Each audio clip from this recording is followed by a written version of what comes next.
ગીર સોમનાથ જિલ્લાના આત્મા પ્રોજેક્ટ દ્વારા આજે તા 4 ઓગસ્ટે સુત્રાપાડા તાલુકાના પ્રશ્નાવડા ગામે શ્રી કારડિયા રાજપૂત સમાજની વાડી ખાતે ખેડૂતોને ખેતી અંગે માર્ગદર્શન આપવા કિસાન ગોષ્ઠીનું આયોજન કરવામાં આવ્યું હતું। હાલની સિઝનની પરિસ્થિતિને ધ્યાનમાં રાખીને આયોજિત આ ગોષ્ઠીમાં કૃષિ વિજ્ઞાન કેન્દ્ર કોડીનારના વૈજ્ઞાનિક આર.જી.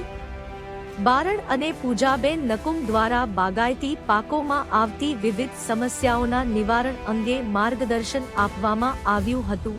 બાગાયત વિભાગના અધિકારી વિજયસિંહ બારડે બાગાયતી પાકોના મૂલ્યવર્ધન, નિકાસ, એક્સપોર્ટ ની તકો તેમજ બાગાયત વિભાગની વિવિધ સરકારી યોજનાઓ અંગે ખેડૂતોને માહિતગાર કર્યા હતા।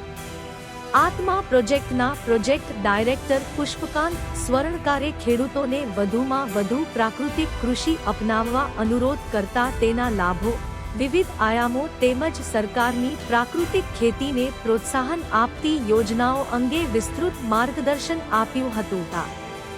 કિસાન ગોષ્ઠીનું આયોજન આત્મા વિભાગના કંતસિંહ રાઠોડ અને પ્રકાશ નાઘેરા દ્વારા કરવામાં આવ્યું હતું। કાર્યક્રમમાં મોટી સંખ્યામાં ખેડૂતો ઉપસ્થિત રહી કૃષિ સંબંધિત માહિતી મેળવી હતી।